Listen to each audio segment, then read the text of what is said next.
మన ప్రభు అయిన యేసుక్రీస్తు పరిశుద్ధమైన నామంలో ఏర్పాటు చేయబడిన ఈ జూలై మాసం ఈ ప్రభు బల్లారాధనకి కూడి చేరువచ్చిన దేవుని బిడ్డలైన మీ అందరికీ నా హృదయపూర్వకమైన ప్రేమ వందనాలు, అందరికి వందనాలు, స్తోత్రాలు. యేసయ్య మిమ్మల్ని అందరినీ సియోనుల నుండి ఆశీర్వదించును కాక. శబ్దం గట్టిగా హల్లెలూయా. ఈ జూలై మాసం అంతా దేవుడు మిమ్ములను మీ కుటుంబాలను ఆశీర్వదించును కాక. ఈ జూలై మాసం అంతా మీ వ్యాపారాలు అభివృద్ధిలోకి వచ్చును గాక. మీ పిల్లల చదువులలో ఒక నైపుణ్యతను దేవుడు పుట్టించును గాక. మీ ప్రయాణం అంతటిలో దేవుడు మీకు క్షేమము కలుగు చేయును గాక. ఈ జూలై మాసములో మీ ఉద్యోగాలు, మీ చేతి పనులు, మీ వ్యవసాయాలు, మీ పాడి పంటలు, మీ వ్యాపారాలు దేవుడే అభివృద్ధిలోకి నడిపించును గాక. మీకును మీ కుటుంబ సభ్యులందరి కుటుంబాల చుట్టూ ఆయన అగ్ని కంచె వేసి ఏ అపాయము చోటు చేసుకోకుండా ప్రభు మీ కుటుంబాలను సురక్షితముగా కాపాడును గాక. హల్లెలూయా. శబ్దం గట్టిగా హల్లెలూయా. గడిచిన వారంలో ప్రభు మనకి చక్కటి వాగ్దానం చేశారు. గడిచిన జూన్ మాసంలో నీకేమియో తక్కువ కాదు, ఏమియో తక్కువ కాదు. ఆ వాగ్దానాన్ని విశ్వసించినట్లుగా సంఘం పట్ల, దైవజనులుగా మా కుటుంబం పట్ల, నా పట్ల దేవుడు ఆ వాగ్దానాన్ని అక్షరాలుగా నెరవేర్పు కలుగు చేశారు. మరొక వాగ్దానం ఈ జూలై మాసంలో ఏ వాగ్దానం కావాలని దేవుని సన్నిధిలో ప్రార్థన చేస్తున్నప్పుడు ప్రభు ఒక చక్కటి వాగ్దానాన్ని బయలుపరిచారు. దయచేసి బైబిల్ ఉన్న వారందరూ మీ బైబిల్ తెరచి ఆ వాగ్దానాన్ని చూడండి. విశ్వసించిన వారు చక్కగా పేపర్ మీద ఒక పుస్తకంలో ఒక డైరీ పెట్టుకొని చక్కగా చెప్పబడుతున్న ఆ వాక్యాలని శ్రద్ధగా రాసుకోవడం అలవాటు చేసుకోనండి. అది ఎంతైనా మీ కుటుంబాలకు ఆశీర్వాదకరంగా ఉంటుంది. పేపర్లో రాస్తే పేపర్లు ఎగిరిపోతాయి. అందుకని ఒక మంచి డైరీ మెయింటైన్ చేయండి. ఆదివారం, సండే, సాటర్డే, మళ్ళా బుధవారం ఇట్లా ఒక డైరీ మెయింటైన్ చేయండి. చాలా ఘనంగా ఉంటుంది. దేవుడు మిమ్మల్ని దీవించును గాక. ఆమేన్. హల్లెలూయా. హల్లెలూయా. రైట్. యోహాను సువార్త 14వ అధ్యాయం 14వ వాక్య భాగాన్ని ఒకసారి మనం చదువుగా విందాం. దయచేసి పురుషుల్లో ఒకరు, స్త్రీలలో ఒకరు ఆ వాగ్దానాన్ని చదవగా మనందరం చక్కగా గమనిద్దాం. మీరు నన్నేమి అడిగినను నేను చేతును. పురుషుల్లో కూడా నా నామమున మీరు నన్నేమి అడిగినాను నేను చేతును. హల్లెలూయా. ఇప్పుడు అందరూ కలిసి ఆ వాగ్దానాన్ని చదువుకుందాం. అందరూ నాతో పాటు కలిసి ఆ వాగ్దాన్ని విశ్వసిస్తూ చదువుదాం. నా నామమున మీరు నన్నేమి అడిగినను నేను చేతును. నిశ్చయముగా నా దేవుడి వాగ్దానాన్ని సంఘములో, సమాజములో విశ్వసించిన వారందరి జీవితంలో ఈ వాగ్దానం అక్షరాలుగా నెరవేర్పు కలుగు చేయును గాక. హల్లెలూయా. హల్లెలూయా. ప్రియులారా గమనించండి, యేసు ప్రభు స్వయముగా అక్కడున్నటువంటి వ్యక్తులతో ప్రభు చెప్తున్నటువంటి మాట, మీరు నా నామమున నన్నేమి అడుగుతారో వాటన్నిటినీ నేను మీకు చేస్తాను. Praise the Lord. హల్లెలూయా. విశ్వాసముతో రెండు చేతులు ఎత్తి చెప్పండి గట్టిగా హల్లెలూయా. కొంచెం గట్టిగా చేతులు అందరూ పైకెత్తాను, రెండు చేతులు ఎత్తాను, గట్టిగా చెప్తాం హల్లెలూయా. యేసయ్య నామం పరమ నుండి పోయబడిన పరిమళ తైలం. యేసయ్య ఎవరు అంటే పరము నుండి మన కొరకు ఆయన దిగి వచ్చిన ఒక గొప్ప దేవుడు అని చెప్పడానికి ఏ సందేహం లేదు. ఇప్పుడు ఈ యేసయ్య మనతో వాగ్దానం చేస్తున్నది ఏంటంటే, నన్ను అడగండి, నన్ను మీరు ఏమి అడుగుతారో వాటన్నిటిని మీకు చేస్తాను. ఆమేన్. ఈ రోజున చాలా మంది అడగలేరు, మొహమాటాలు ఎక్కువ. ఎవరినైనా ఏదైనా అడగాలంటే కొన్ని ఈగోలు ఎక్కువ. ఎవరినైనా ఏదైనా అడగాలంటే మొహమాటంగా ఉంటారు, అడగలేరు. కనుక ఏదైనా కావాలంటే ఒక సహోదరుని కానీ ఇంటి పక్కన వాళ్ళు కానీ ఇంటి ఎదురోళ్ళు కానీ నీ తోటి వారిని కానీ ఏమన్నా అడగాలంటే కొన్ని విషయాలలో మనం అడగలేము. ఎందుకంటే అడిగితే ఏమనుకుంటారో ఏమో అన్నట్లుగా. అయితే బైబిల్ అంటుంది, నువ్వు మనుషుల్ని అడిగినా అడగకపోయినా నువ్వు దేవుణ్ణి అడుగు చూడు, ఈ మాసంలో ఆయన అడిగినవన్నీ నీకు జరిగించును గాక. ఆయనని నువ్వు ఏమి అడుగుతావో వాటన్నిటిని దేవుడు నీకు చేయును గాక. రాజుల 2వ గ్రంథం 6వ అధ్యాయం 27వ వాక్యంలో ఓ చక్కటి మాట రాయబడింది.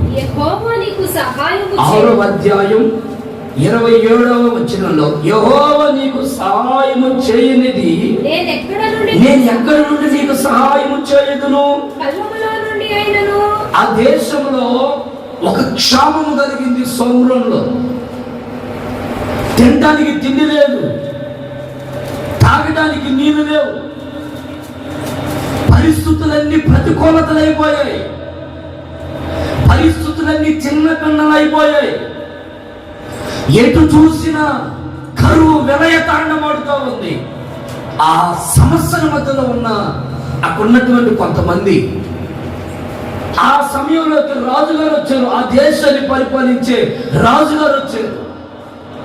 రాజా రాజా అని కేకలేశారు. ఏంటమ్మా చెప్పు.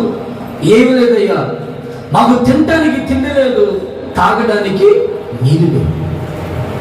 మా పరిస్థితులు ఎలాగున్నాయి అంటే ఎండిపోయినటువంటి ఎడారుల వలె ఉన్నాయి. దిక్కు తోచట్లేదు బాబు, మాకు ఏదైనా సహాయం చేయవా అని వారందరూ రాజుగారిని అడగడం ప్రారంభించారు. అప్పుడు రాజుగారు ఏమన్నారంటే, దేవుడే మీకు సహాయం చేయకపోతే నేను ఎక్కడి నుండి మీకు సహాయం చేసేదమ్మా అన్న.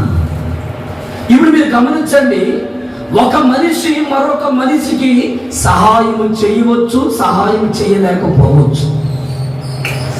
ఎప్పుడు ఒక మనిషి ఖచ్చితంగా నీకు సహాయం చేస్తాడు. అతడు ఒక స్థితిలో ఉన్నాడు, అతడు ఒక రాజు, అతడు ఒక పలుకుబడి ఉంది, ఇతడు నాకు మేలు చేస్తాడని నువ్వు అనుకుంటున్నావేమో. కానీ బైబిల్ ఉంటుంది, మనుషులు పొరపాటున నీకు సహాయం చేయలేరు. నువ్వు అడిగినది మనుషులు నీకు ఇవ్వకపోవచ్చు, నువ్వు కోరుకున్నది మనుషులు నీకు ఇవ్వకపోవచ్చు, నువ్వు ఆశించినది మనుషులు నీకు ఇవ్వకపోవచ్చు. కానీ బైబిల్ చెప్తుంది, నువ్వు ఏది ప్రభుని అడుగుతావో ప్రభు నీకు సమస్తము చేయునుగాక, సమస్తము చేయునుగాక. మీరు నన్ను ఏమి అడుగుతారో నేను మీకు అది జరిగిస్తాను. మీరు నన్ను ఏమి అడుగుతారో నేను మీకు అది చేస్తాను. మాట ఇచ్చిన దేవుడు మాట తప్పడానికి నరుడు కాడు. అయితే నీ జీవితంలో ఈ వాగ్దానాన్ని విశ్వసించాలి. నా దేవుణ్ణి నేను అడిగితే అది ఏదైనా సరే అది నాకు అనుగ్రహిస్తాడు. మన జీవితంలో అసాధ్యమైనవి సాధ్యపరచగలిగిన శక్తి కలిగిన దేవుడు, ఉన్నది లేనట్లుగా లేనిది ఉన్నట్లుగా సృష్టించగలిగిన సృష్టికర్త అయిన దేవుడు. ఒకవేళ నీ ఊహలకు అందని కార్యమునైనా ఆ అందే కార్యముగా చేయగలిగిన శక్తి కలిగిన దేవుడు. డాక్టర్లకు అసాధ్యమే, పరిస్థితులు అసాధ్యమే, నీ బంధువులకు అసాధ్యమే,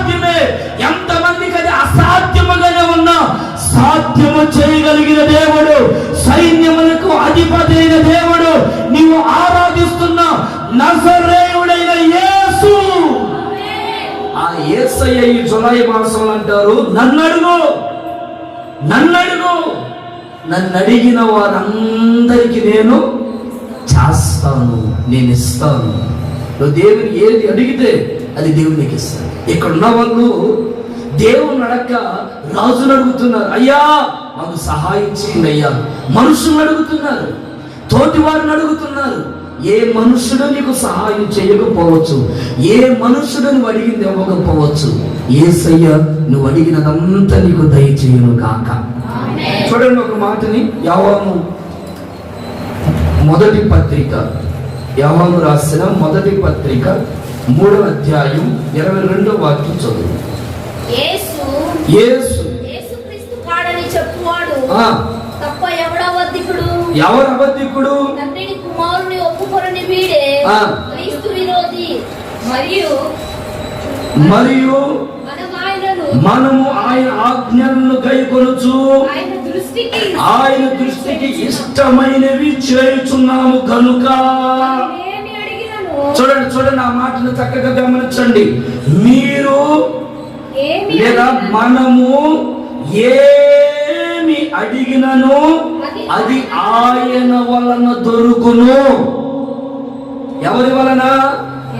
నజరేయుడైన యేసయ్య వలన నీకు దొరుకును. ఆరోగ్యము లేదా? యేసయ్య వలన నీకు ఆరోగ్యము కలుగును. నీ కుటుంబంలో సమస్యలు ఉన్నాయా? యేసయ్య వలన నీ కుటుంబ సమస్యలన్నీ తొలగిపోవును గాక. యేసయ్య వలన నీ కుటుంబము కట్టబడును గాక. యేసయ్య వలన నీ పిల్లల చరిత్ర మార్చబడును గాక. యేసయ్య వలన నీ ఉద్యోగము దీవించబడును గాక. యేసయ్య వలన నీ పిల్లలు అభివృద్ధిలోకి వచ్చుదురు గాక. యేసయ్య వలన నీ వ్యాపారాలు అభివృద్ధిలోకి వచ్చును గాక. యేసయ్య వలన ఆమేనని చెప్పరే? గొంతు దించుకొని చెప్తుంటే స్తోత్రం చెప్పండి గట్టిగా. హల్లెలూయా, హల్లెలూయా. మోగముతులాగా మౌనంగా కూర్చున్నారు. భారంగా చెప్తున్నప్పుడు విశ్వసించి ఆమేనని చెప్తే దేవుడు కార్యం చేస్తాడు. ఆమేన్ చెప్పండి గట్టిగా. కొద్ది హుషారుగా చెప్పండి. హల్లెలూయా. యేసయ్య వలన నీకు దొరుకును. అది ఏదైనా కానీ యేసయ్య వలన దొరకనిదంటూ ఈ భూ ప్రపంచంలో ఏదియు ఏమియు లేదు. సమస్తము ఆయన వలన నీకు దొరుకును గాక. నువ్వు అడగాలైతే దేవుణ్ణి. ఇప్పుడు దాకా మనుషులను అడిగావు, దొరకలేదా? నీ బంధువులను అడిగావు, అది నీకు అందలేదా? నీ స్నేహితులను అడిగావు, అది నీకు నీ దగ్గరికి రాలేదా? అయితే ఇప్పుడు దేవుణ్ణి అడుగు. ఆయన ఎవరైతే అడుగుతారో ఆయన వలన నువ్వు అడిగినదంతయు నీకు దొరుకును గాక. యేసయ్యను అడగడం మనం నేర్చుకోవాలి ఈ జూలై మాసంలో, ఈ సంపూర్ణమైన మాసంలో. ఆమేన్, హల్లెలూయా. 7వ నెల అనగా సంపూర్ణమైన సంఖ్య. ఈ సంపూర్ణమైన మాసంలో సంపూర్ణంగా మీరు అడగండి. నా దేవుడు సంపూర్ణంగా మీకు సమస్తము దొరికేటట్లు చేయను గాక. మార్కు సువార్త 10వ అధ్యాయం 38వ వచనాన్ని కూడా ఒకసారి బైబిల్లో నుంచి చూద్దామా? యేసు మీరు ఏమి అడుగుతున్నారో మీకు తెలియదు. నేను త్రాగుచున్నటువంటి గిన్నెలోనిది కొంతమంది ఏమి అడుగుతారో అర్థం కాదు. దేవుడే ఆశ్చర్యపడు, ఒరే బాబు అసలు నువ్వు ఏమడుగుతున్నావో తెలుసా? కొంతమందికి తెలియదు, ఏం అడగాలో తెలియదు. ఎవరిని ఏం అడగాలో తెలియదు కొంతమందికి. అతని స్టేటస్ ఏంటి, అతని స్థితి ఏంటి, అతని హోదా ఏంటి, అతని పరిస్థితి ఏంటి, ఇతను అడగచ్చా అడగకూడదా అనే ఇంకింత ఆలోచన కూడా ఉండదు.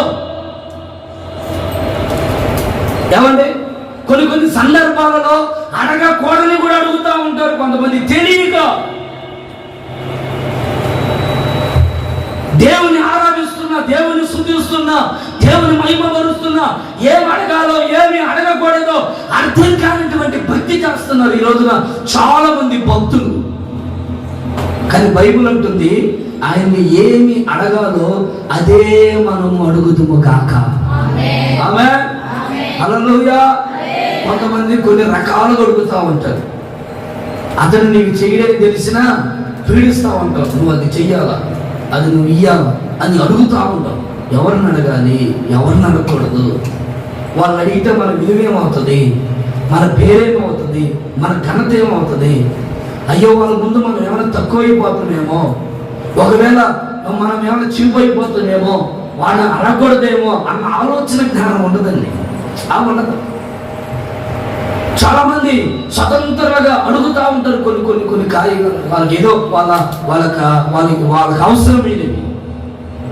తద్వారా ఏమవుతుందంటే మనస్తత్వాలు రావడం, మంచి విలువను పోగొట్టుకోవడం, మంచి పేరును పోగొట్టుకోవడం, ఎక్కడ ఈయన ఏముందలే అన్నట్లుగా ఎగతాళిగా ఎంగా మార్చబడతాం. ఏమి అడగాలో అదే మనం అడుగుతాము కాక. చేతులెత్తి చెప్తాం గట్టిగా హల్లెలూయా, హల్లెలూయా. మనుషులు అడిగితే ఏ సహాయం నీకు అందదు.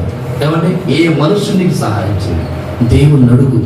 ఆయన అడిగిన వారందరికీ దొరుకును అని బైబిల్లో రాయబడింది. నువ్వు అడుగు, ఖచ్చితంగా దేవుడు నీకు అది అనుగ్రహించును కాక. ఆమేన్. ఏం అడగాలి? చాలా మంది ఏం అడగాలో తెలియదు, ఏం అడగకూడదో తెలియదు. కొంతమంది స్వతంత్రులు అయిపోయి ఏమండి ఆ స్వేచ్ఛానందంలో ఏమడుగుతారో అర్థం కాదు. ఆ స్వేచ్ఛ ఏమైపోద్దంటే కాసేపు తర్వాత ఈ నన్ను అడిగాడు రా, ఈమె నన్ను అడిగింది అన్నట్టుగా తర చురకనైపోయి నీ జీవితం అదొక అగాధంలోకి దిగజారిపోతుంది. నా ప్రియ దేవుని బిడ్డలారా, ఒక దైవజనుడికి నేను కోరుకుంటున్నాను, దయచేసి మీరు ఎవరిని చేతులు చాచి అది కావాలి ఇది కావాలని నోరు తెరిచి మీరు అడగవద్దు. అన్ని అపహాస్యాలు చేస్తారు. ఏ మనుషుడు నీకు మేలు చెయ్యకపోగా నీకు అది కీడుకే మారుతుందన్న సంగతిని గ్రహించాలి. దేవుని అడుగు, దేవుడే నీకు సమస్తము జరిగించును గాక. క్లుప్తంగా చెప్తాను, 1-2 మాటలు చెప్పి నేను ముగించేస్తాను. మనము దేవుణ్ణి ఏమి అడగాలి? మీరు నా నామంలో నన్ను ఏమి అడిగినా నేను మీకు చేస్తానన్నాడు దేవుడు. ఆయన మీకు నిశ్చయముగా ఈ మాసంలో అది చేయును గాక. ఆమేన్. అది ఏమడగాలి? క్లుప్తంగా 2 మాటలు చెప్తాను బైబిల్ నుంచి. అందరూ చూద్దాం. యోహాను సువార్త 16వ అధ్యాయం 24వ వాక్యాన్ని చదువు. యోహాను సువార్త 16వ అధ్యాయం 24వ వచనం.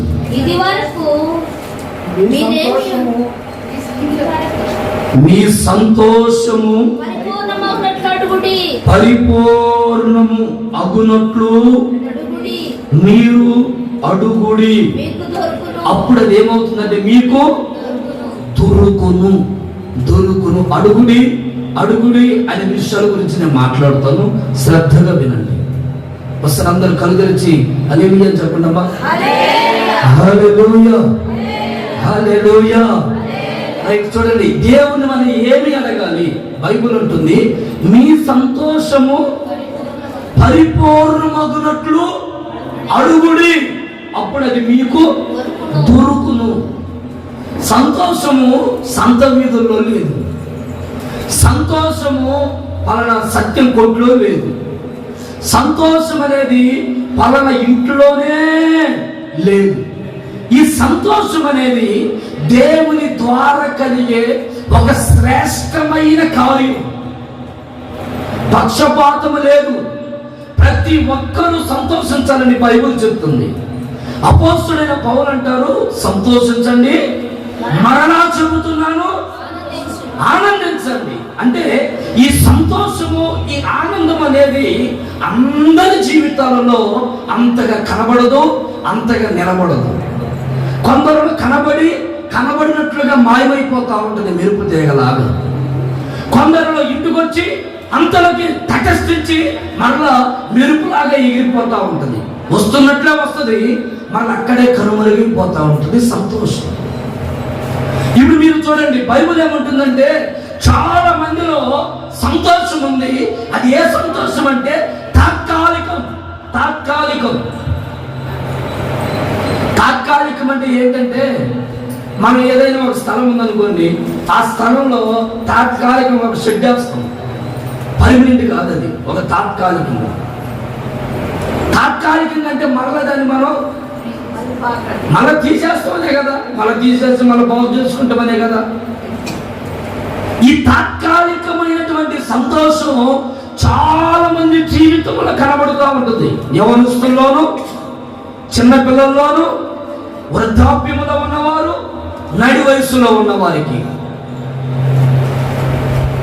తాత్కాలికంగా ఉంటా ఉంటుంది ఈ సంతోషం. అదంతా సామాన్యంగా వారిని తృప్తిపరిచేటట్లుగా, లేకపోతే తృప్తిలోకి నడిపించేటట్లుగా ఆ సంతోషము సంతృప్తిగా చాలా మందిలో ఉండదు. కడుపు నిండా అన్నం తినాలనుకుంటారు కానీ తృప్తిగా తినలేదు. ఏదైనా ఉద్యోగం చేయాలనుకుంటారు కానీ తృప్తిగా సంతోషం ఉండలేదు. ఏదైనా చదవాలనుకుంటారు కానీ ఆ చదువుల్లో సంతృప్తి సంతోషం కనబడదు.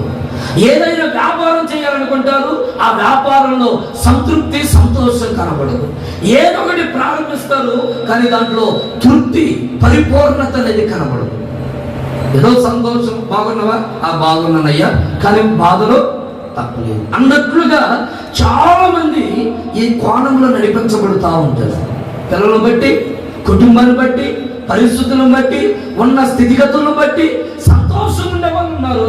కానీ ఆ సంతోషం మాత్రం పరిపూర్ణంగా ఉండదు. కాసేపు అద్దెకి వచ్చినట్లుగా ఉంటుంది. అద్దె అయిపోయిన తర్వాత మరలా సంతోషం కనుమరిగిపోయి మరలా దుఃఖం, వేదన, అవమానాలు, నిట్టూర్పులు కలుగుతాయి.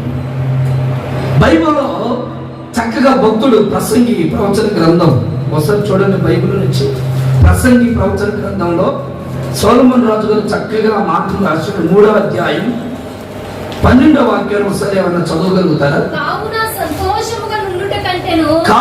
సంతోషముగా ఉండుట కంటేను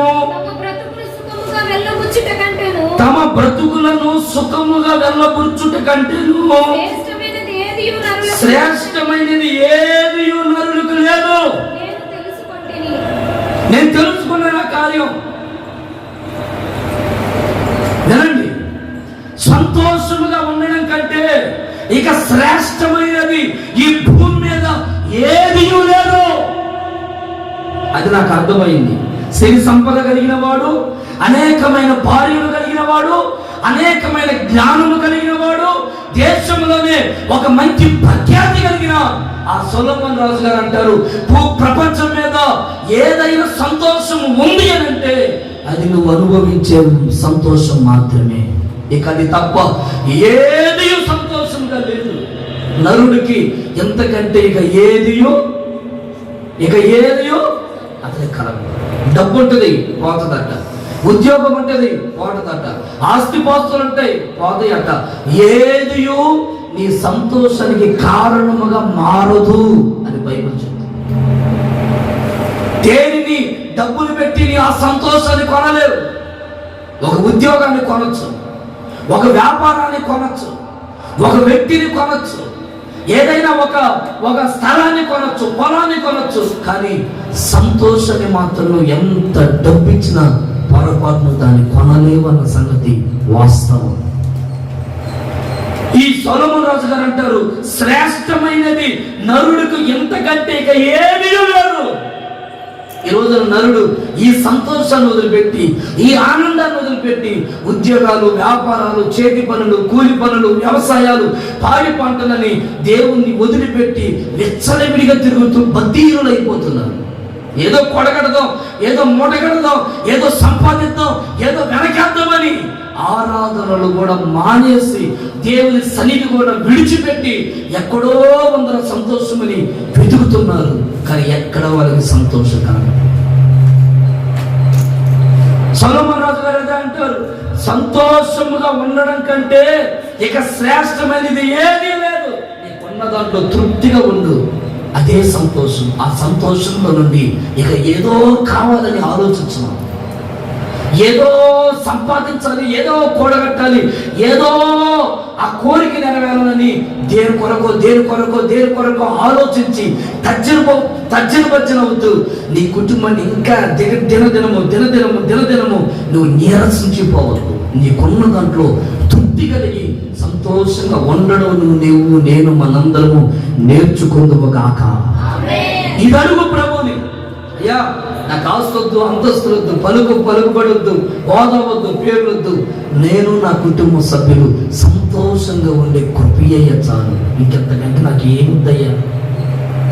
ఎవరి ఇంటి నిండా జనం, ఒంటి నిండా ఆరోగ్యం, ఇంట్లో ఎక్కడ చూసినా సిరి సంపదలు ఉన్నా నీ గుప్పెడంత గుండెకి సమాధానం, సంతోషం లేకపోతే దానివల్ల నీకు ఒలిగేది ఏముంది? డబ్బంతా కూడబెట్టుకొని, లేకపోతే ఎంతో స్థలాలు, పొలాలు, లేకపోతే ఉన్నతమైన జీవితం జీవిస్తావు, నీ గుండెల్లో ఒక సంతోషం లేకపోతే ఆ డబ్బు నీకు అక్కడికి వస్తుందా? యేసయ్య అంటారు ఒక యవనస్తుడా ఎంత సంపాదిస్తున్నావురా, ఒకవేళ ఈ రాత్రి నీ ప్రాణం అడిగితే ఈ డబ్బంతా నీకు అక్కడికి వస్తుందా? దేని కొరకు పాకులు అడుగుతున్నావు? ఏం అడుగుతున్నావు దేవుణ్ణి? అడగడంలో తప్పు కాదండి, ఏది పడితే అది అడగకూడదు. ఏమండి, నీ స్థితి ఎంతో నీ స్థితికి తగ్గట్టుగానే అడగాలి. నా స్థితి ఎంతో నా స్థితికి తగ్గట్లుగానే దేవుని మనం అడగాలి. మనం ఎక్కడుండి కొన్నంత కోరికలు మనం కోరకూడదు. మన ఆలోచనలు చిన్నగా ఉంటాయా? ఏమండి, మన ఆలోచన చిన్నగా ఉంటాయా? అసలు ఊహల్లో కట్టేస్తా ఉంటాం బిల్డింగ్. మన ఆలోచన ఎట్టుంటాయో, రేపు ఎట్టుంటానేమో, రేపు అది కడతానేమో, రేపు బట్టి వెళ్తానేమో, రేపు ఈ ఊరు వెళ్తానేమో, రకరకాల కోరికలు ఉంటాయి. కానీ బైబిల్ అంటుంది, ఒకవేళ ఈ రోజు నీ ప్రాణం అడిగితే ఆ కోరికల సంగతి ఏంటి? అందుకే బైబిల్ అంటుంది, ఈ రోజు నువ్వు ఎలా ఉన్నావో, నేను, నా పిల్లలు, నా కుటుంబం, నా భార్య, నా భర్త, నా తల్లిదండ్రులు, మా అత్తమామలు, మేమందరినీ తృప్తిగా సంతోషంగా ఉండడానికి ఒక్క వరమేమి ప్రభువా, నాకు ఇంతకంటే వరం ఏమొద్దయ్యా, ఈ ఒక్క వరం ఇవయ్యా నాకు చాలు. నాకున్న జీవితంలోనే నాకు తృప్తిగా సంతోషంగా ఉండే జీవితం నాకు ఇవయ్యా, దుఃఖంతో ఉండకూడదయ్యా. నా పిల్లలతో ఎప్పుడు నా పిల్లల గురించి దుఃఖం నాకు ఉండకూడదయ్యా. ఎప్పుడు నా భార్య గురించిన దుఃఖం నాకు ఉండకూడదయ్యా. ఎప్పుడు నా భర్త గురించిన దుఃఖం నాకు ఉండకూడదయ్యా. ఎప్పుడు నా భర్త గురించిన దుఃఖం, నా కుటుంబం గురించిన దుఃఖం, ఈ రోగాల గురించిన దుఃఖం నాకు ఉండకూడదయ్యా. నా గుండెలో సంతోషం ఇవ్వయ్యా. నా పిల్లలతో సంతోషంగా గడిపే భాగ్యం నాకు ఇవ్వయ్యా. ఆ మాట నువ్వు అడిగితే నిశ్చయముగా దేవుడు నువ్వు అడిగినది నీకు దొరుకును గాక. నువ్వు అడిగినది దేవుడు నీకు దయచేయును గాక. యోనా చిన్నగా నినివే ప్రాంతానికి వెళ్ళి అయ్యా వినాలి, ఎందుకు వస్తుందామని వినాలి. నినివే ప్రాంతానికి దగ్గరికి వెళ్ళి, ఈ నినివే ప్రాంతంలో ఉన్న బిడ్డలారా, మీరందరూ దేవుడికి విరోధంగా పాపం చేశారు కనుక దేవుడు మీ మీద అగ్నిని కురిపిస్తారు, మీరందరూ కాలిపోతారని చెప్పి వాళ్ళ నాశనం ఎలాగుంటుందో చూద్దామని చిన్నగా పోయి ఒక సొర చెట్టు మలుచుంటే ఆ సొర చెట్టు దగ్గర నీడలో కూర్చున్నాడట. మీరు గమనించండి, కాసేపులో ఆ నీడ బాగా వచ్చినట్టుండి మరలా ఎండిపోయి ఆకులన్నీ ఎండిపోయింది. ఈయన గుండెల్లో బాధ కలిగింది. ఇప్పుడే ఎండిపోవాలా ఈ చెట్టు, ఇప్పుడే అంతగా ఎండిపోయింది అని ఆ చెట్టును బట్టి దుఃఖపడుతున్నాడట. నేనేమంటానంటే, అప్పుడే కనుమరుగిపోయే దాని గురించి నువ్వు దుఃఖపడుతూ ఆ తాత్కాలికమైన దాని గురించి ఎంత చింతాక్రాంతుడు అవ్వవలసిన ఆవశ్యకత ఎందుకుంది? కొంతమంది చిన్న చిన్న విషయాల గురించి దుఃఖాక్రాంతులు అయిపోతారు. అంతలో కనబడి అంతలో మాయమైపోయే సమస్యల కొరకు. ఈ యోనా ఆ చెట్టు, సొర చెట్టు నాశనం అయిపోయింది, సొర చెట్టు ఎండిపోయింది, సొర చెట్టు వరిబాబు, సొర చెట్టు అంటారు బొతికంట. ఇజ్రాయేల్ ప్రజలు నశించిపోతున్నారే. ఇజ్రాయేల్ ప్రజలందరి మీదకి అగ్ని కురిపించబడితే ఆ అగ్ని ద్వారా ప్రజలందరూ కాలిపోతారేమో. అగ్ని ద్వారా పిల్లలందరూ, పశువులు, చిన్నపిల్లలు, వృద్ధులు, ఎవరందరూ నశించిపోతారని ఆ భారం ఆయన లేకుండా ఆయనకున్న భారం ఏంటంటే, ఈ సొర చెట్టు ఎండిపోతుంది, ఈ సొర చెట్టు ఎండిపోతుంది. చాలా మంది చూడండి, చేమలు దూరుతున్న సందునేమో బాగా బోతతో పెట్టి వెతుకుతా ఉంటారు. ఓ అమ్మో 10 రూపాయలు పోయినాయి కదా మ్యామ్, 10 రూపాయలు కదా పోయినాయి మ్యామ్. వెనక నుంచి పోతా ఉంటాయి అంట ఏనుగులు, వెనక నుంచి పెద్ద పెద్ద ఏనుగులు దొరుకుతా ఉంటాయి అంట. కొంతమంది చిన్న చిన్న విషయాలలో ఇక నాకొద్దు, ఈ భక్తి నాకొద్దు, ఈ జీవితం నాకొద్దు, ఈ విశ్వాసం నాకొద్దు, ఈ పరిశుద్ధత వద్దు, దేవుని కొరకు బ్రతికిన నా జీవితంలో ఏ మేలు కలిగింది అని వెనకబడిపోతూ నిరాశ నిస్పృహంలో పడిపోతూ ఆ సంతోషాన్ని దుఃఖముగా మార్చుకుంటూ దుఃఖ సాగరంలో మునిగిపోతా ఉంటారు. తాత్కాలికమైనవన్నీ అన్ని తాత్కాలికం.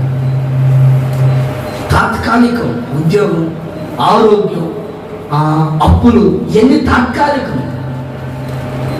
అబ్రహాంకి ఎంత ఉందండి ఆస్తి? చెప్పరండి మన అమ్మ, చెప్పండి ఎంత ఉందమ్మా ఆస్తి? చాలా అండి అంటారు కదా. మన ఇండియా మొత్తం కొనగలిగిన ఆస్తి ఉంది అబ్రహాంకి. స్తోత్రం చెప్పండి ఒకసారి గట్టిగా. మొత్తం ఒకేసారి చిటికలో కొనేస్తాడు. అంత ఆస్తిపరుడు, కానీ ఉండటానికి ఇల్లు లేదట. ఉండటానికి ఇల్లు లేదు. ఏం బాబు, ఎంత ఆస్తి నీకు ఉంది కదా, కనీసం నీకు కొంప లేదనంటే ఆయన అంటాడు, నాకెందుకు బాబు కొంప? పరలోకములో ఒక స్థిరమైన పునాదితో, బంగారపు వీధులతో నా దేవుడు నా కొరకు పరలోకములో రమ్యమైన గృహాలు కడుతున్నాడు. ఆ గృహంలో నేనున్నానా, అది నా సంతోషం. ఈ గుడాలంత 10 సంవత్సరం మనకు రాగులు వచ్చి మన స్లాబ్ పడతాడు, మళ్ళీ ప్లాస్టిక్ కొట్టుకోవాలి, మళ్ళీ పడతాము. ఇదే ఉంది, పరలోకములో ఉంది నా ఇల్లు. ఆయన విశ్వాసం, ఆయన ఘనత, ఆ సంతోషం. పాస్టర్ గారు నాకు ఏమీ లేదయ్యా, మరి ఏముందమ్మా, ఒక్క ఇల్లు కట్టి నేను చచ్చిపోవాలయ్యా. నా కోరికలు చూడండి, ఒక ఇల్లు కట్టాలి, మంచి ఇల్లు కట్టి చచ్చిపోవాలి. కొందరికి ఎన్ని కోరికలు ఉంటాయో.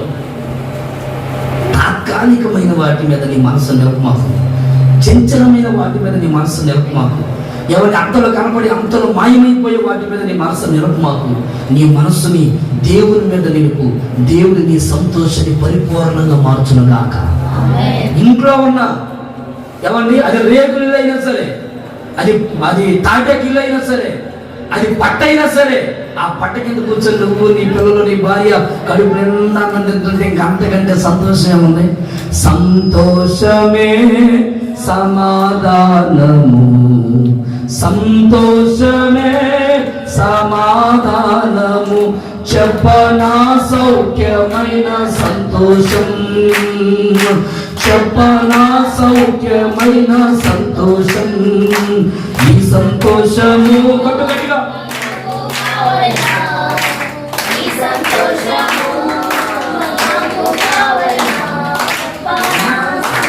మైన సంతోషం. హల్లెలూయా. ఇంకెంతకంటే ఏం కావాలి సంతోషం? ఎవరి సహోదరుడు పెళ్లి కొరకు బాగా సిద్ధపడ్డాడు, గ్రాండ్గా పెళ్లి చేయడానికి బాగా ఇష్టపడ్డాడు. ఇంచుమించుగా కొన్ని లక్షలు పెట్టి సిద్ధపరుస్తాం. రేపు పెళ్లి, దానికి జరుగుతున్న కార్యక్రమాలన్నీ జరుగుతూ ఉన్నాయి. ఊరు మొత్తం వచ్చేసారు, చాలా హోరాహోరిగా ఉన్నాయి. ఆ ప్రాంతంలో దేశంలోనే చేయలేదా ఇంత గొప్ప పెళ్లి చేస్తున్నాడు అన్నట్లుగా అందరూ మురిసిపోతున్నారు.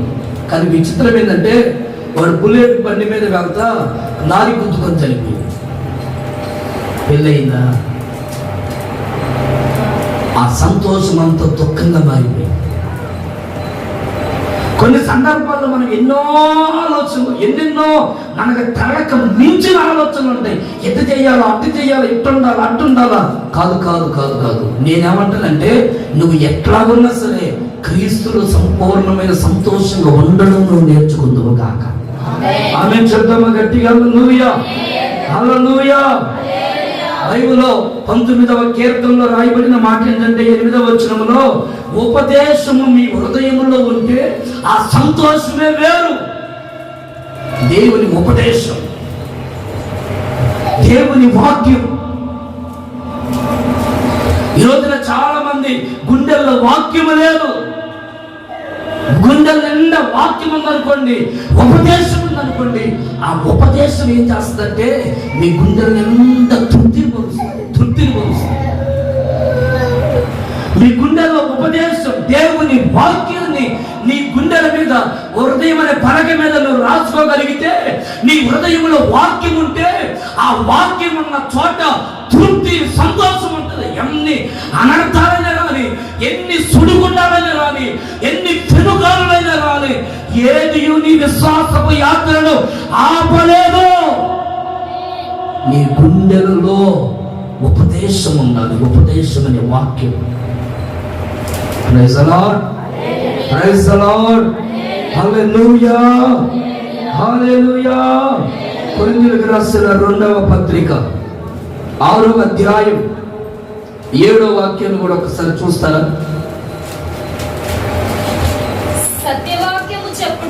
సత్యవాక్యము చెప్పుట వలన దేవుని బలము వలనైనను కుడి ఎడమల నీతి ఆయుధములు కలిగి ఘనతల వలనను సుకీర్తి దుష్కార్యముల వలనను దేవుని పరిచారకులమై ఉండి అన్ని స్థితులలో మమ్మును మేమే మెప్పించుకొనుచున్నాము. చూసారండి, కొన్ని సార్లు అంట దుష్కార్యాలు కలుగుతాయి, అయినను మమ్మల్ని నేనే మెచ్చుకుంటాను. ఎంత దుష్కారం కలిగిన నువ్వు నిలబడవరా దేవుని కొరకు అని. ఇంకా చదువుతా మాటలు, మేము మోసగాండ్లమై ఉన్నట్లు. ఒకవేళ మేము మోసగాండ్లు మీకు కనబడినా, కానీ మేము ఎవరమే? సత్యంగా బతుకుతున్నాం. మాకేమీ తెలియబడదు అన్నట్లుగా ఉంటున్నా, అన్ని మాకు బాగానే తెలిసినట్లుగా దేవుని కొరకు బతుకుతున్నాం. మేము చనిపోయే వారమై ఉన్నట్లుగా ఉన్నా, కానీ మేము బ్రతుకుతున్నాం. శిక్షించబడిన వారమై ఉన్నా, మేము చంపబడుతున్నాం.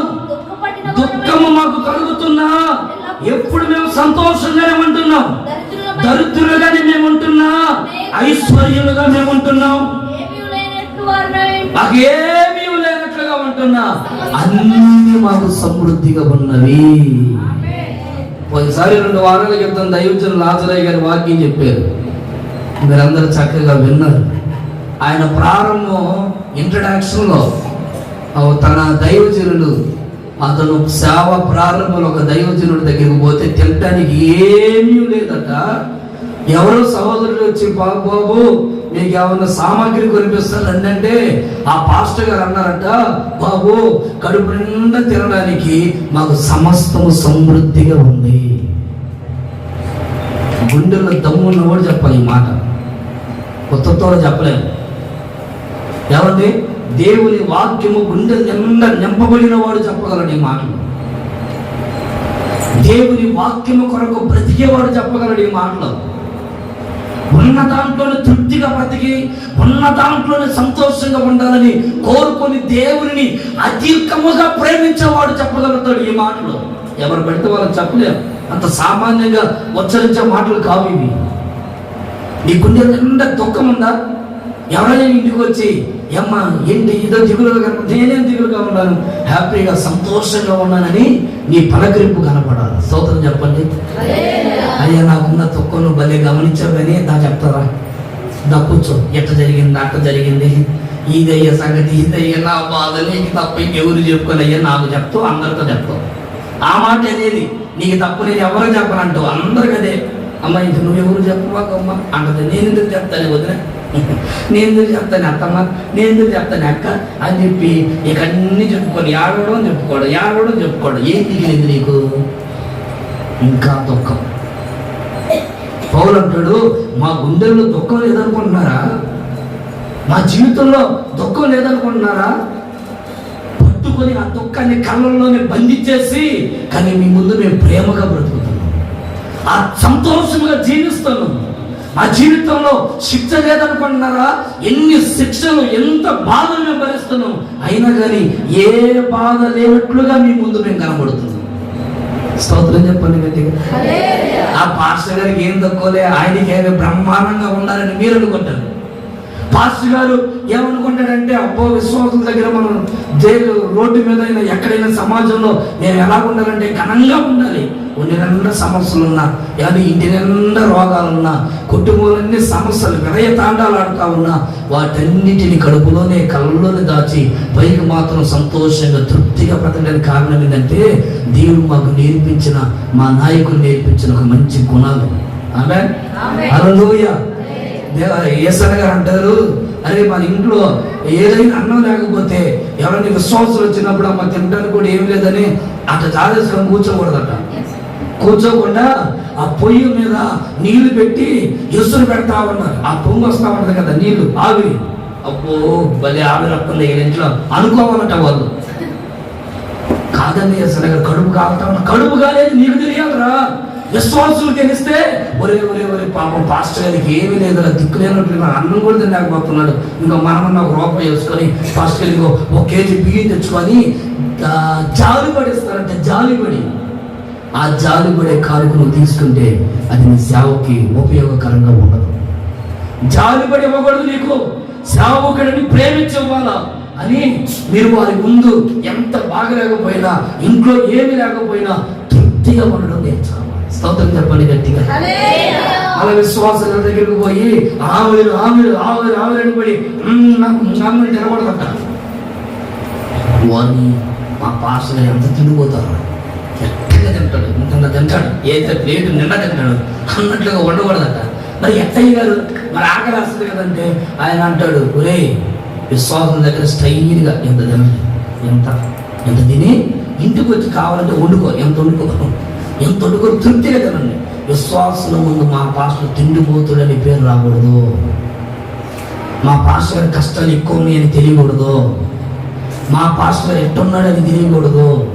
ఇన్ని ఉన్నా సేవకుడు తృప్తిగా ఉన్నాడని ఆశ జనాలకి తెలియాలి. Praise lord.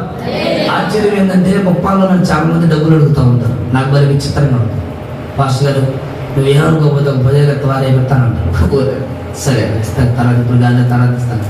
కాదండి నాకు ఈ పాస్టర్ గారు కొంచెం బాగా అర్జెంట్. వాళ్ళు అడుగుతుంటే నాకు ఆశ్చర్యం ఇంకా అడగలని అనిపిస్తుంది, ఎందుకంటే అంత కనపడాలా. స్తోత్రం చెప్పండి గట్టిగా. ఈయన ఏం జరిగిందంటే ఆడ దగ్గర ఒక 60 పిల్లలు నువ్వు అనుకోకూడదు, నన్ను బాగా అడగాలని అప్పుడు కాలు కూడా బయటికి తెస్తా పెడతా ఉంటా. వస్తుందే పెళ్ళుడు కుట్టించుకోలే వాళ్ళకి అప్పుడప్పుడు తెస్తాం. ఆయనకి ఎవరైనా ఆయన కాలు తిరుగుతున్నాడు, తిట్టంగా మంచి బట్టలు వేసుకుని తిరుగుతున్నాడు అనుకోవాలని వాళ్ళ ముందు బాగా తిరుగుతూ ఉంటా. స్తోత్రం చెప్పండి గట్టిగా. హల్లెలూయా.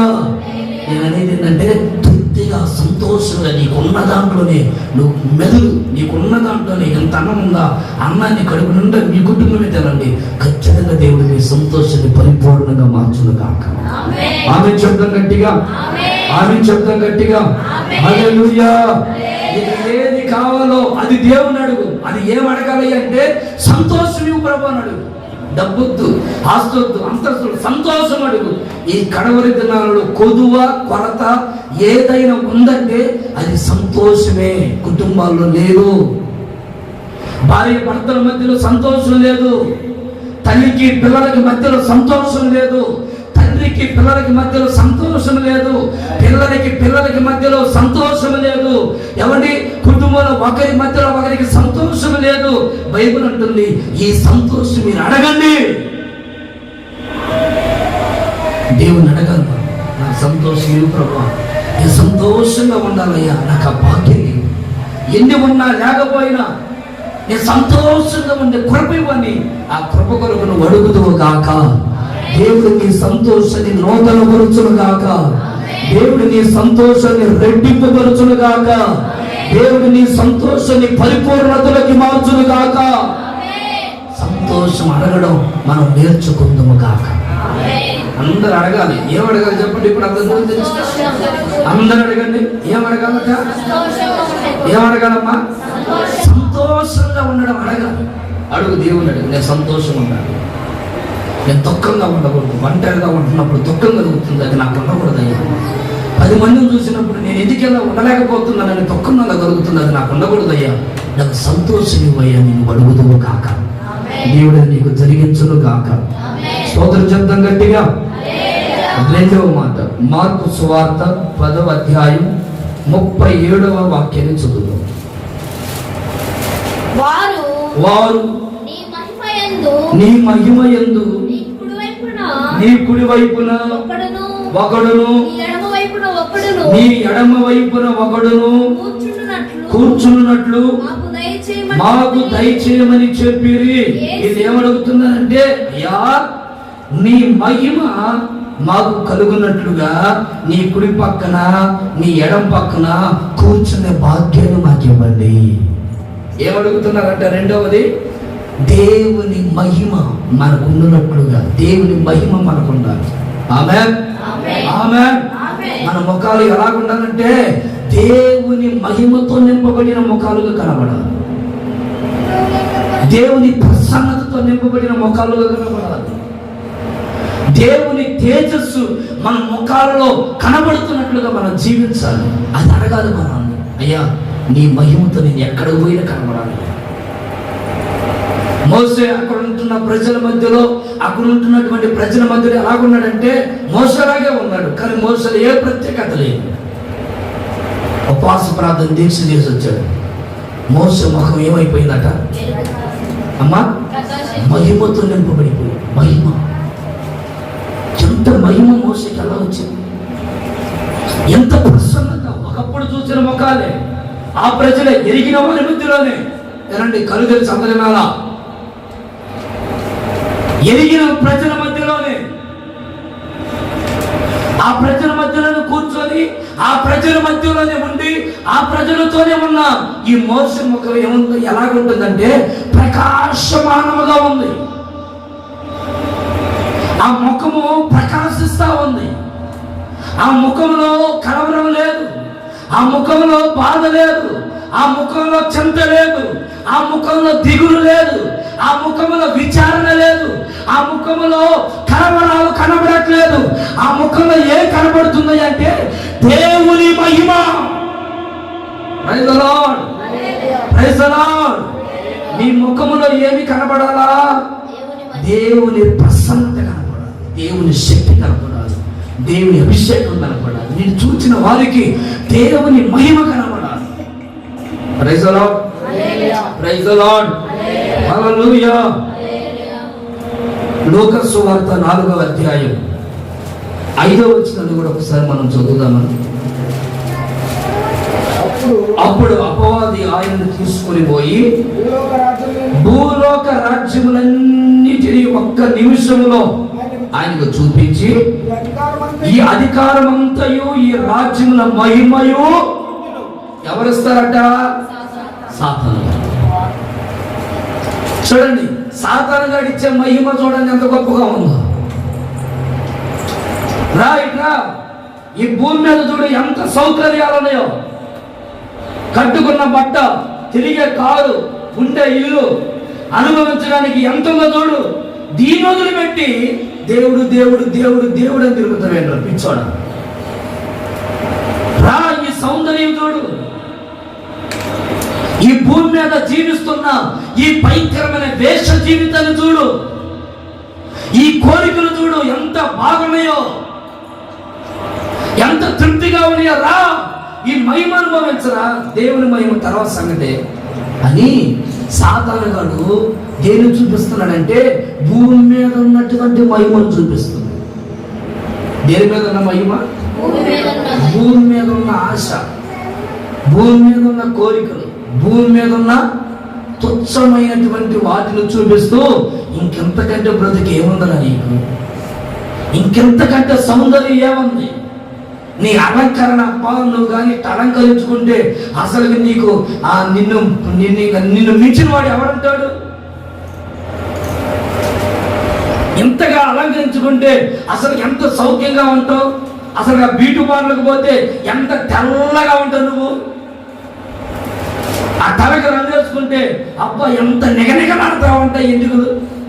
ఏంది ఆ నల్లగైంది, ఆ తెల్లగా ఉన్నాయి, నీ వయసు అంతా నువ్వు వేస్తా తెలుసుకో అని భూమి మీద ఉన్న వాటిని చూపిస్తుంటే మనకి భలే సంబరంగా ఉంటుంది. అబ్బా నిజమే కదా, అబ్బా నిజంగా బ్యూటీ పార్లర్కి వెళ్తే భలే ఉంటుంది. అబ్బా ఇంత పొడుగు పెడితే బాగుంటుంది, పూలు ఇంత పొడుగు పెడితే బాగుంటుంది. అబ్బా అసలు భలే పూసుకొని కళ్ళకి కాళ్ళకి పెట్టుకొని ఇంకా భలే ఉంటే కళ్ళు చుక్కడాలు లేకపోయినా పర్వాలేదు స్పష్టంగా కనపడతాయి కదని భూమి మీద ఉన్న సొగస కొరకు తిరుగుతున్నారు జనం. సొగస కొరకు, కోరికల కొరకు. అబ్బా ఈ జుట్టుకి రంగేస్తే అబ్బా ఏమంటే ఇంకా నీలో కొరతనం ఇష్టపడుతుంది అంటే ఆయన ఎంత మురిచిపోతా ఉంటాడు. ఏమండి అమ్మాయి మొన్న డ్యూటీకి వెళ్తే వాళ్ళు చెప్పారట, అమ్మా ఇటు రాకూడదు, శుభ్రంగా ఉండాలి, బంగారం ఉండి నిండా వేయాలి, పూలు పెట్టుకోవాలి, కొంచెం బాగా తలకి రంగు వేసుకోవాలి, నల్ల కనపడాలి, కొంచెం బ్యూటీకి వెళ్ళి రావాలని చెప్పారట. చెప్తే అమ్మా మనకు వాడు ఇచ్చే డబ్బులు ఏం అవసరం లేదు, నువ్వు మానేయి అని చెప్పాను. ఇక మనం ఏం చేస్తాం? వాడికి నచ్చినట్టుగా ఉండాలని మనం కోరుకుంటేట. ఈ రోజు ఇక్కడ రాను 666 ముద్రపడి నువ్వు ఖచ్చితంగా ఉంటేనే నీకు రేషన్ వస్తుంది అంటావు. అప్పుడు నువ్వేం చేస్తావు? నాకు రేషనే కావాలయ్యా అంటావు నువ్వు. నాకు తెలుసు. ఇప్పుడు ఇక్కడ అబ్బాయి నేను ఎందుకు అంటానయ్యా, నేను బలి గట్టిగా ఉంటాను అని అన్నా, వాడు రేషన్ ఇచ్చే టైం మాత్రం నా ఇల్లు పడాలా అని నువ్వు పరిగెత్తుతావు. అసలు ఆ పేపర్ దగ్గర అనుకుంటా ఉంటావు. ముందు నేను వచ్చి కూర్చున్నాను, నేను 666 ముద్ర వచ్చినప్పుడు సాధన ఏది చెప్తే అది చేస్తాం. కానీ బైబిల్ అంటుంది ఇదంతా లోక సంబంధమైనవే, తాత్కాలికమైన మహిమలే, పరలోకములో ఉంది శాశ్వతంగా మనం ఉండే జీవితం. స్తోత్రం చెప్పండి. ఆ మహిమ కొరకు మనం బ్రతుకుదుమగాక, ఆ మహిమ కొరకు మనం జీవించుదుమగాక. యోహాను సువార్త 5వ అధ్యాయం 41వ వాక్యాన్ని ఒకసారి మీరు చూడండి. 41, 5వ అధ్యాయం 41. నేను మనుషుల వలన మహిమ పొందువాడును. నాకెందుకండి ఆ మనుషుల మహిమ? మనుషుల మహిమను కోరుకుంటున్నావా? మనకెందుకు మనుషుల మహిమ? అపవాది గారి మహిమను కోరుకుంటున్నావా? మనకెందుకు అపవాది మహిమ? నేను మిమ్మల్ని ఎరుగుదును, దేవుని ప్రేమ మీలో లేదు, నా నామమున వచ్చి ఉన్నాను, మీరు నన్ను అంగీకరింపట్లేదు. మరి ఒకడు తన నామమున వచ్చిన యెడల వారిని అంగీకరిస్తున్నారు. అద్వితీయ దేవుని వలన వచ్చు మెప్పును కోరక ఒకని వలన ఒకడు మెప్పు పొందుకుంటున్న రోజులు ఇవి. ఒకరి వలన ఒకడు ఈడికి పొగయ్యాలి, ఒకడికి పొగయ్యాలి. దోపం. అక్క నువ్వు ఏం పాడతావు పాడక్క అని అక్కంటే, అమ్మాయి నేను పాడింది బాగుంది కదా అంటదా అని మన తర్వాత నువ్వు కూడా భలే వాడే రావనక్క, దేవుడు ఇచ్చిన కృపక్క. మన కృపతోనే కూడుకుంటా ఉండదు. దేవుని మహిమ, దేవుని కృపక్క. అన్న ఈరోజు నువ్వు పాట ఎరగదీసావన్నా, నువ్వేమో తక్కువ, నువ్వు కూడా ఎరగదీసావు, దేవుని కృపయ్యా అదే ఉంది. భలే కూడుకుంటా ఉంటావు కదండి. ఒకరిని ఒకరు పొగుడుకోవడాలు ఏముంది పొగడుతున్నావు అక్క? అందరూ తలలు దించేసారే. హల్లెలూయా చెప్పండి గట్టిగా. హల్లెలూయా, హల్లెలూయా. పొగడుతుల్లో ఏమీ లేదు. ఏమైనా ఉందని పొగడుతులో ఏమీ లేదు. కాసేపు పొగిడినట్లుగానే ఉంటుంది. మరొక కాసేపు తర్వాత ఈయన పొగిడితేనే ఈ పని చేసేది, వీడు పొగడిపోతే అక్కడ మన చుట్టూ కూడా రాడంటే కాసేపు నీతో పని చేయించుకున్నంత వరకు పొగడ్డం. ఆ తర్వాత ఈ రోజున తల్లులు అట్ట అయిపోతున్నారు, స్త్రీలు అట్ట అయిపోతున్నారు, పురుషులు అట్ట అయిపోతున్నారు. సమాజంలో మీ అంతటి వాడు లేడు అంటే ఇక ఈయన మధ్యలో నిలబడతాడు. నిజమే, నా అంతటి వాడు ఇంకెవరు లేడు, నేనే కింగిలి ఈ ఊరికి, ఈ ప్రాంతానికి. పొగడతలో ఏమీ లేదు, నట్టేట ముంచేస్తారు మనుషులు.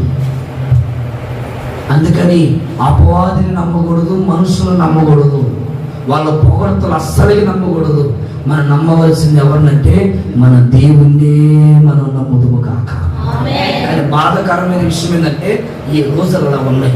ఈ పరిస్థితి, ఈ కాలం, ఆ కాలం ఒకరినొకరు పొగుడుకోవాలి, ఒకరినొకరిని కనపరచాలి, ఒకరినొకరు హెచ్చించాలి. ఇప్పుడు పలానా మరియమ్మ గారు మన మధ్యలోకి వచ్చారు, వాళ్ళు చక్కటి ఫ్యాన్ ఒకటి ఇచ్చారు, చప్పలు కొట్టండి అన్నారు. హల్లెలూయా అంటున్నాడు. ఇప్పుడు పలానా అన్నయ్య వచ్చాడు, లేదా పలానా సుబ్బారావు గారు వచ్చారు, లేదా పలానా వెంకయ్య గారు వచ్చారు, ఇదిగో పలానా ఇది స్పాన్సర్ చేశారంటే అసలు కాదు సంబరంగా పొగడతాం.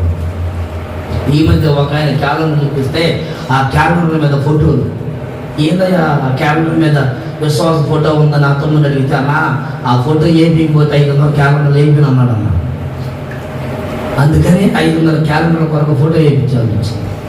రేపు ఇంకో వాళ్ళు వేస్తాడు, నా ఫోటో కూడా అక్కడ వేయించాను, భాష గారు నేను కూడా క్యాలెండర్, ఇంకా అందరు క్యాలెండర్కి ఇస్తే మిగతా పనులు కూడా చేస్తాడు. ఘనతను కోరుకుంటున్నాను, ఘనతను ఏమి లేదండి. దేవుని మహిమ కొరకే మనం బ్రతుకుతున్నాం కాక. ఇప్పుడు నువ్వు చచ్చిపోయావు, నేను చచ్చిపోయాను, 2 రోజులు పచ్చగా ఎడుతావు, అయ్యా లేయ్యా, అయ్యా లేయని, అయ్యా అని పెద్దగా పైన పడి ఎడుతారా. తర్వాత ఏమైపోయిందంటే తీసుకోబోయి పూర్తి చేస్తారు, ఇంకా అయిపోయా. ఇక అంటే ఇక 2 రోజులు అయిపోయింది. 2 రోజుల్లో ఇక గందరగోళం అంతా అయిపోయింది. ఇక తిట్టేవాడు ఈయన మనవాడు బతుకున్నంత కాలం పిల్లలు ఏది ఇచ్చి ఏది సచ్చేళ్ళే పోయేళ్ళే అని కొంతమంది అంటారు. కొంతమంది పోవడం మంచి పని జరిగింది, ఏమి పోవడం మంచి పని జరిగింది, వాళ్ళు తిట్టే వాళ్ళ కూతురు వాళ్ళు. 2 రోజులే. ఆ 2వ తరగతి మన గుంతదమ్మి చూడండి ఎంత చక్కగా ఉంటుంది బాడీ. పురుగులు పట్టిపోయాడు, పురుగుల ధ్యానం. ఏమంటే ఒక ఆయన చనిపోతే 2 రోజులు ఇంటి దగ్గర పెట్టారు. ఇక వాసన వస్తా ఉంది, వాసన స్మెల్ వస్తా ఉంది. ఇన్ని స్ప్రేలు డబ్బాలు తెచ్చి పడతా ఉన్నారు, ఎంత పడుతున్నా ఆ వాసన బాగుంటుంది. ఏముంది, మురిగే గంపు పడుతుంది కాసేపు అయితే, ఇక 2 రోజులు కానీ లేట్ అయితే. అవునా కదా? ఏముంది, మనిషి దేహంలో ఏమీ లేదు.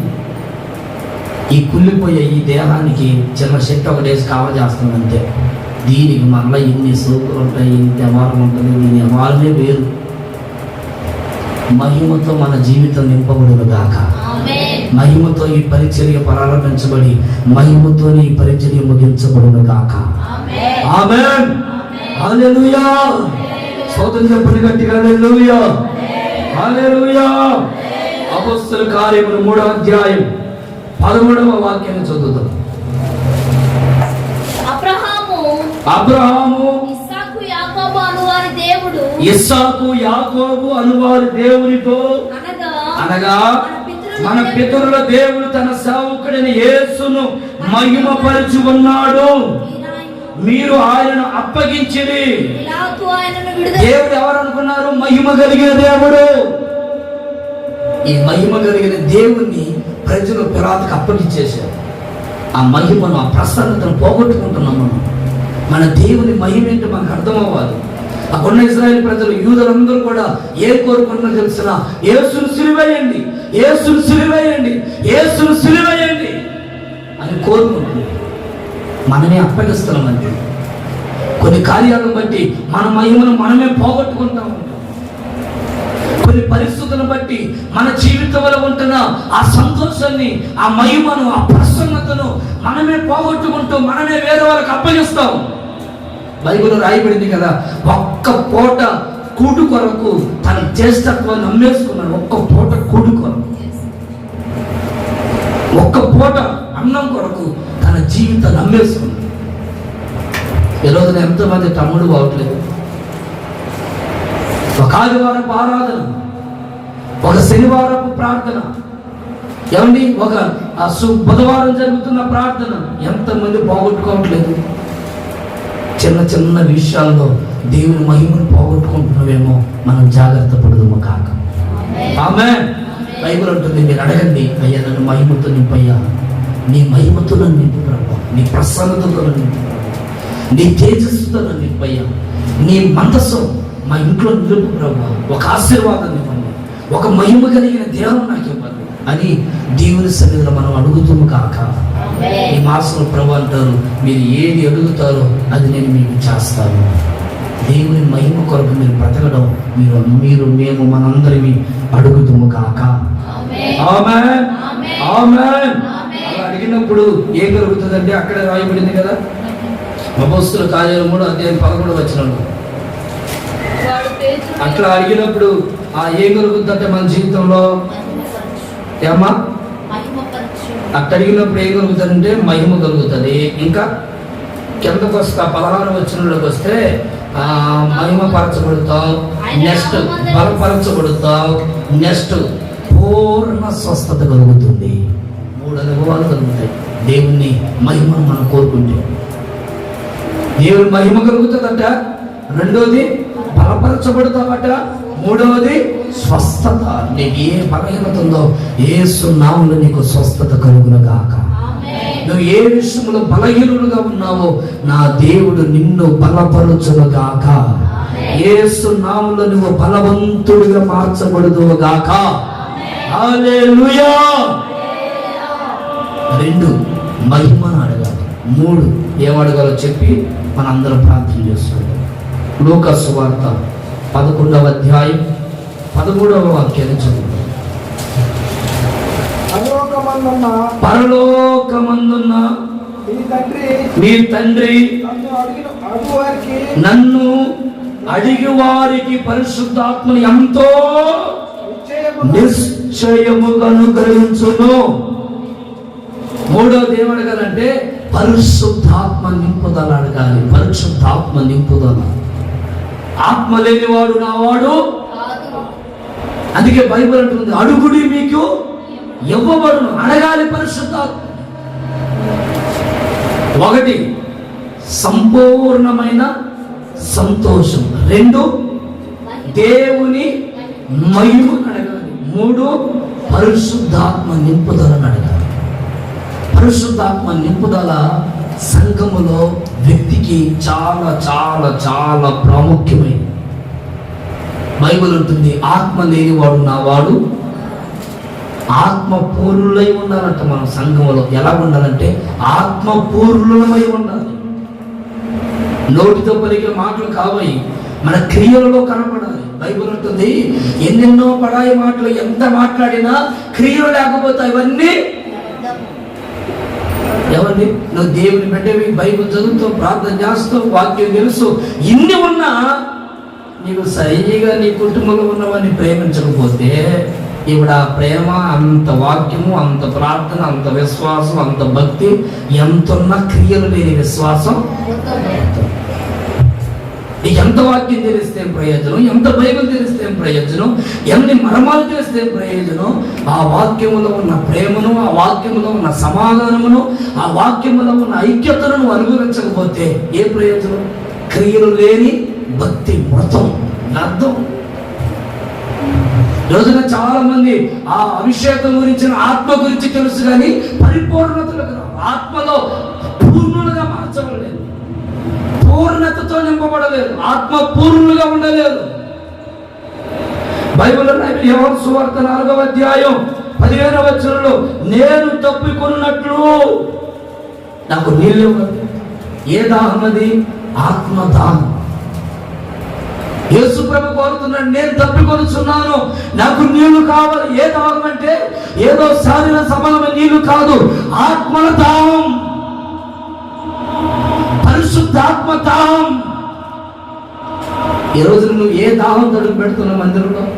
నాకు అభిషేకం కావాలి, నన్ను ఆత్మతో నింపయ్యా, నాకు అభిషేకాన్ని ఇవ్వండి అయ్యా. రాత్రి ఏసర గారు ఏదో చిన్నది ఒక మాట పెట్టాను. అదేంటంటే అందరూ తెల్ల బట్టలు రండి అని చెప్తా, కొంతమంది పిల్లలు అందరూ ఆత్మలు ఆనందిస్తూ ఉంటారు, ఆత్మ రానులు కూడా ఎగురుతూ ఉంటారట. పిల్లలు కూడా తల్లిదండ్రులు చూసి వాళ్ళు కూడా ఆత్మ రాకపోయినా చెందొట్టుకొని వాళ్ళు కూడా ఎగురుతూ ఉంటారు. చాలా మంది ఆత్మలు నింపబడడానికి ఇష్టపడరు, మౌనంగా కూర్చుంటారు, మౌనంగా ఉంటారు, సమయాన్ని దుర్వినియోగం చేసుకుంటూ ఉంటారు. ఆత్మ పూర్ణులుగా మనం మారాలి. ఆమె శబ్దం గట్టిగా, ఆమె శబ్దం గట్టిగా. హల్లెలూయా. యోహాను సువార్త 7వ అధ్యాయం 39వ వాక్యాన్ని ఒకసారి చూడండి. 7:39. తన యందు విశ్వాసముంచు వారు పొందబో ఆత్మను గురించి ఆయన ఈ మాట చెప్తున్నాడు. ఎవరి గురించి? పొందబో ఆత్మను గురించి దేవుడు నీకు చెప్తున్నాడు. విశ్వసించిన ప్రతి ఒక్కరికి దేవుడు పరిశుద్ధాత్మను నిశ్చయముగా అనుగ్రహించుగాక. విశ్వసించిన వారి మీద దేవుని కనికరమతో కూడిన ఆ అభిషేకం సంఘములో ఉంటున్న ప్రతి బిడ్డ మీద కుమ్మరించబడునుగాక. హల్లెలూయా. పొందబో ఆత్మ గురించి దేవుడు చెప్తున్న మాటలు నువ్వు అభిషేకమును పొందాలి. అందుకే దేవుడు అంటారు, నేను ముందుగానే ఇక్కడ అగ్ని వచ్చాను. ఈ అగ్ని దేని కొరకు తెలుసా? అది నిన్ను మండిస్తుంది, అది నిన్ను రగిలింపజేస్తుంది, అది నిన్ను పరిశుద్ధతలోకి నడిపిస్తుంది, అది నిన్ను పరిపూర్ణతలోకి తీసుకొని వస్తుంది. ఆ ఆత్మ నిన్ను కొనిపోయి ఆ నిత్యములోకి నడిపిస్తుంది. దేవునికి మహిమ కలుగును గాక. ఈ అభిషేకము సంఘములో కావాలి. ఈ ఆత్మ సంఘములో ఉంటున్న ప్రతి బిడ్డ పొందుకొని తీరాలి. అందుకే బైబిల్ అంటుంది, ఆత్మను ఆరపుకుడి.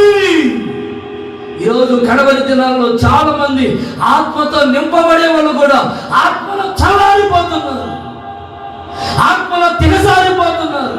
కాలేబంటది తన తండ్రితో, నా తండ్రి నాకేమి కావాలో తెలుసా? అక్స కాలేబుని అడుగుతా ఉంది.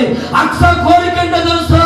నానా నాకు నీటి మడుగులు కావాలి, నాకు నీటి మడుగులు కావాలి.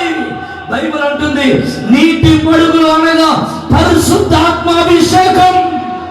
సంఘములో ఉంటున్న మనకి బాప్తిసం ఉంది, మారు మనసు ఉంది, అన్నిటితో పాటు అభిషేకము కలిగి బ్రతకాలి. స్తోత్రం చెప్పండి చేతులెత్తి గట్టిగా. హల్లెలూయా, హల్లెలూయా. అందుకే పరిశుద్ధాత్మ కనిపెట్టి కొడుకులు జరిగేది. చాలా మంది శనివారాలు రారు, చాలా మంది ఆత్మ గురించి అవగాహన లేదు, చాలా మంది సమయాన్ని దుర్వినియోగం చేసుకుంటున్నారు, కాలాన్ని కాలక్షేపం చేస్తూ నడుస్తున్నారు. భయంకరమైన దుర్దినాలలో సంఘమా మనము ఉన్నామని సంఘము మరచిపోకూడదు. సంఘము సార్వత్రిక సంఘముగా మారునుగాక, సంఘము పెళ్లి కుమార్తెగా మార్చబడునుగాక, సంఘము దేవుని ఎదుట కన్యత్వము కలిగిన సంఘముగా మారునుగాక. హల్లెలూయా. బైబిల్ చెబుతుంది రెబ్కా కన్యక కన్యక కన్యక అని రాయబడినట్లుగా వధువు సంఘము కూడా కన్యకగా దేవుని ఎదుట ఎదుర్కొనే రోజులు సమీపించాయి. కన్యత్వాన్ని పోగొట్టుకుంటే దేవుని ఎదుట మనం నిలబడలేం. పెళ్లి కుమారుడు త్వరగా రాబోతున్నాడు. ఆయన ఎప్పుడు వధువును పెళ్లి చేసుకోవాలని ఆయన మధ్యాకాశములకు వచ్చుచూ ఉండగా కడబోర ధ్వనులతో సితారాలతో ఆయన మన మధ్యలోకి వస్తూ ఉండగా సంఘముగా ఉన్న కన్యకగా సిద్ధపడిన సంఘము దేవుని ఎదుర్కోవడానికి ఆయన దగ్గరికి వెళుదుముగాక. హల్లెలూయా. చాలా మంది ఆ కన్యత్వాన్ని గురించిన అవగాహన లేకుండా బతుకుతున్నారు. కన్యత్వం ఇప్పుడు కన్యత్వాన్ని గుర్తుపట్టలేకపోతున్నారు పెళ్లి చేసుకోవాల్సిన పిల్లలు. ఒకప్పుడు కన్యత్వం అంటే ఎంతో నిష్టగా బతికే వాళ్ళు. ఇప్పుడు ఆడపిల్లలు ఏ అమ్మాయి మంచిదో వెతకడానికి ఎంత దూరంగా వెళ్తున్నా దొరకట్లేదు. ఎందుకంటే వాళ్ళు చిన్న వయసులో తొందర వేసిస్తూ తన కన్యత్వాన్ని పోగొట్టుకుంటున్నారు. సంఘం అంటుంది, సంఘంలో ఉంటున్న మనము కూడా మన దుష్కార్యాల వలన మన కన్యత్వాన్ని మనం పోగొట్టుకోకుండా పరిశుద్ధులుగా ఒక గుంపుగా మనం ఇక్కడ కట్టబడుదుమగాక, కన్యకగా మనం సిద్ధపడుదుమగాక. అందుకే బైబిల్ అంటుంది నీవు పవిత్రుడిగా మారలేవు, నీవు కన్యత్వంలోకి రాలేవు కనుక దేవుడు తన ఆత్మను మన మధ్యలోకి పంపించి ఉన్నాడు. ఆ ఆత్మ ద్వారానే సంఘము కన్యత్వంలోకి వచ్చునుగాక. హల్లెలూయా. ఆ అభిషేకాన్ని నువ్వు చల్లార్చుకోవద్దు, ఆ ఆత్మలను దిగజారిపోవద్దు, ఆత్మలను వెనకబడిపోవద్దు. రోజు రోజు రోజు రోజు అగ్ని అభిషేకముతో నువ్వు మండించబడుతూ కాక. శబ్దం గట్టిగా హల్లెలూయా. అక్ష అడుగుతుంది, డాడీ నాకు పరిశుద్ధ ఆత్మ నింపుదల కావాలి, నాకు అది ఇవ్వండి. ఆత్మను అడగండి, నిశ్చయముగా దేవుడు అది మీకు అనుగ్రహిస్తాడు. మీరు అడగండి, మీరు అడగట్లేదు అంతే నోరు తెరిచి. నాకు అభిషేకం కావాలని నువ్వు అడుగు, నాకు కృప కావాలయ్యా నువ్వు అడుగు, నేను అన్య భాషలు మాట్లాడాలని నువ్వు అడుగు. అడిగిన ప్రతి ఒక్కరు పొందుదురు కాక అని బైబిల్లో రాయబడింది. మత్తయి సువార్తలో. నువ్వు అడగట్లేదు కనుక నేను పొందుకోవట్లేదు, నువ్వు నోరు తెరవట్లేదు కనుకనే అభిషేకపు రుచిని నువ్వు చూడలేకపోతున్నావు. నువ్వు నోరు తెరిచి ప్రభువా ఆత్మానుసారంగా నడవాలి, ఆత్మపూర్ణులై ఉండాలి, ఆత్మతో నింపబడాలని ఆ ఆసక్తి నీ గుండెలలో పుట్టట్లేదు కనుక ఆత్మను గురించిన తీవ్రత నీలో కలగట్లేదు. ఆ మంట, రోషం, ఆ వైరాగ్యం, ఆత్మలో ఉండే ఆ చురుకుదనం నీ జీవితంలోకి రావట్లేదు. ఒక దైవజనుడిగా నేను కోరుకుంటున్నాను, మీరందరూ ఆత్మపూర్ణులై ఉందరు కాక. సంఘము వధువు సంఘముగా, కన్యత్వము కలిగిన సంఘముగా దేవుని ఎదుట నిలిచి ఉండరు కాక. నిద్రపోతూ సంఘంగా ఉండకూడదు, నిర్లక్ష్య సంఘంగా ఉండకూడదు. ఎవరిని కన్యత్వాన్ని పోగొట్టుకునే సంఘంగా ఉండకూడదు, అపవిత్రతను పోగొట్టుకునే సంఘంగా ఉండకూడదు. ఒక పరిశుద్ధమైన అలంకరణతో కూడిన సంఘముగా మనము సిద్ధపరచబడుదుము గాక. ఆమేన్, ఆమేన్, హల్లెలూయా. నీవు ఒక కన్యకవని నువ్వు మర్చిపోకూడదు. సంఘము అనంటే ఒక పెళ్లి కుమార్తెగా సిద్ధపడుతున్న సంఘమని నువ్వు మర్చిపోకూడదు.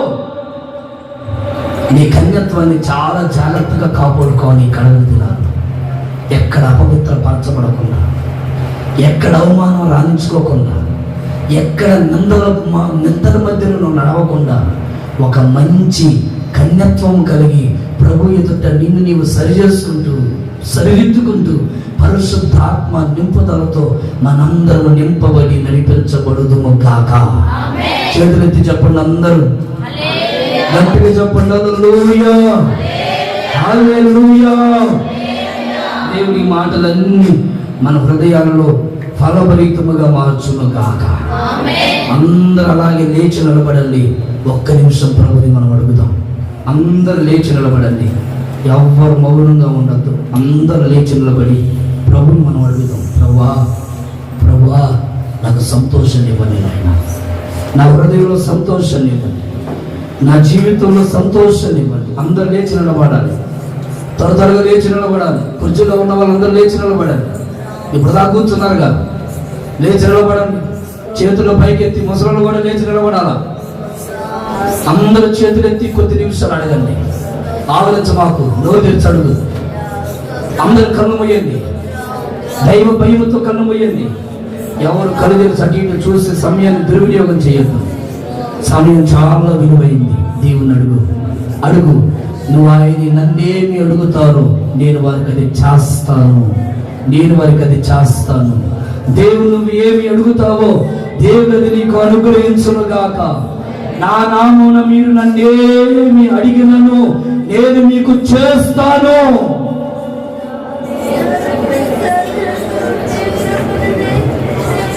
దేవుని అడుగు సహోదరి సహోదరుడు. నాకు నీ కృప కావాలయ్యా అన్నాడు. నా ఇంట్లో సంతోషం లేదయ్యా, నాకు సంతోషం ఇవ్వు ప్రభు అన్నాడు. నా జీవితంలో సంతోషం లేదు ఆయన, నాకు సంతోషం ఇవ్వు ప్రభు అన్నాడు. నా బ్రతుకంతా కన్నీళ్ళ మధ్యలో ఉంటుందయ్యా, నా కన్నీళ్ళు తొడబడేటట్లుగా నీ కార్యము జరిగించు ప్రభు అన్నాడు. ఒకసారి అందరూ నోరు తెరిచి ప్రభు సన్నిధిలో అడుగుదామా?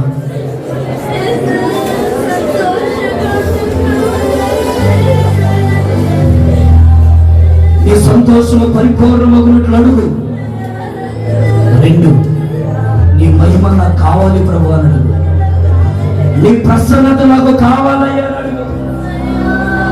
3వది పరిశుద్ధాత్మ నింపుదల, అభిషేకము నాకు కావాలి. అభిషేకముతో నేను నింపబడాలి. పరిశుద్ధాత్మ అగ్ని అభిషేకము నా మీద కుమ్మరించబడాలి. నాకు నీ ఆత్మ నింపు ప్రభు.